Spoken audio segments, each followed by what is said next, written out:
next part in the course. So that would be the serverless implementation. Looks like we've already done some of this. We created a new serverless project. We auto-generated the project using the serverless create command. And then we deployed it using serverless deploy. And then we confirmed it by checking out CloudFormation. And then now we can show some tricks to make the stack more dynamic. So let's go ahead and do that, and then we'll wrap up this video. So what we can do is, you saw how we passed in this hard-coded value of US East 2. Well, what if you want to make this US West 2? Or what if you want to deploy it to Mumbai, right? So how do we make this variable not static, like not hard-coded, right? Well, what we can do is we can use this syntax. And this is why, as we start doing this, if you know anything about CloudFormation, you'll start seeing, oh wow, this is really easy to do a lot of powerful stuff. If you're not familiar, CloudFormation is a lot more difficult to work with than something like the serverless framework. And that's just because the serverless framework is over the top of CloudFormation. So you can think about CloudFormation as being down here, serverless framework's up here. It does a whole bunch of like little changes, and then it generates all the CloudFormation underneath, versus you just writing CloudFormation natively, right? So to get an idea for that, open up this like CloudFormation template inside your folder or inside your project, and then imagine writing all of this from scratch, right? Versus writing this here. That's where the complexity comes in. So perfect. Serverless framework, easier than CloudFormation, good. And then for this region here, we're gonna add this syntax. It's called OPT, which is for option. So this is, you can think about this as a flag, if that's familiar to you. We're gonna add option region, and then we're gonna say US, say US East 2. So this value on the right side, this is our default value.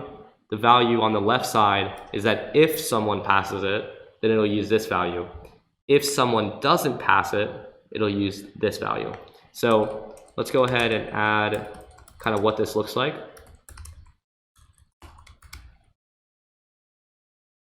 So this is kind of our flag here. So this would be SLS deploy -- region US East 2. And you can also change this to say US West 2, and it's going to deploy this entire thing to a whole separate region.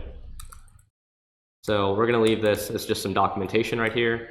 The profile we can also change. So let's make the profile dynamic.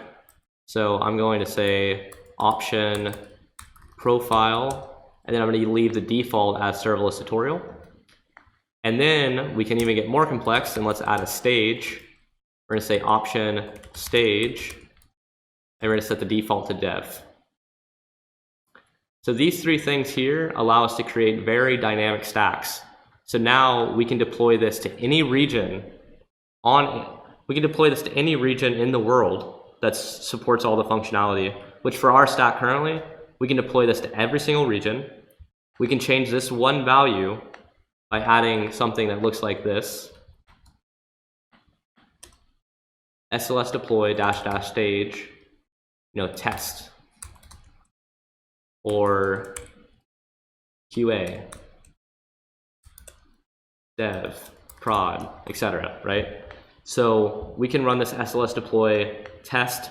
It's going to change the name of our entire stack, and now it's dynamic. So instead of telling you, let's go ahead and look at it, right? So let's say SLS deploy -- region US East 2 -- stage test -- profile serverless tutorial. So I know that some of the default values here, I'm writing it out, but I just want to show you that this is a way that you can basically be even more dynamic, so that everybody on your team can do it their own way, but still work inside the model, right? So by having these flags, we allow somebody, you have one team member named, Ryan, you have another team member named Jan.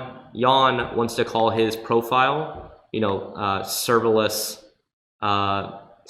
pancake. I want to call it serverless tutorial. He can call it serverless pancake. I'm going to call it serverless tutorial. We're both right, because we can pass this -- profile, and it'll change it automatically on our computers. Also, this -- stage, test, QA, prod, this is going to change the naming convention. And then finally we have the region, and that's going to change this part here about where it actually gets deployed. So Hong Kong, North California, Oregon, North Virginia, etc. So let's run it. And then what we should see is if we switch back to the console and we go to CloudFormation, I'm going to open this in a new tab. We can see it loading, and we can see that we have two stacks now. We have SRA tutorial test, which is create in progress. And then we have SRA tutorial dev, which is update complete. So these two, this is very important to notice because what we've just done is we've created a whole nother stack of the exact same Lambda function. And we can do this in any region we want. So if we want to deploy one to US East, North Virginia, all we would do is change that command to have US East 1. And then we deploy it, whole separate version. So as we keep going with our tutorial and going through this course, we're going to be building out much more complex stuff. And then you'll say, oh my gosh, I can deploy my whole website backend to any region in the world, all with changing one string value. And that's it.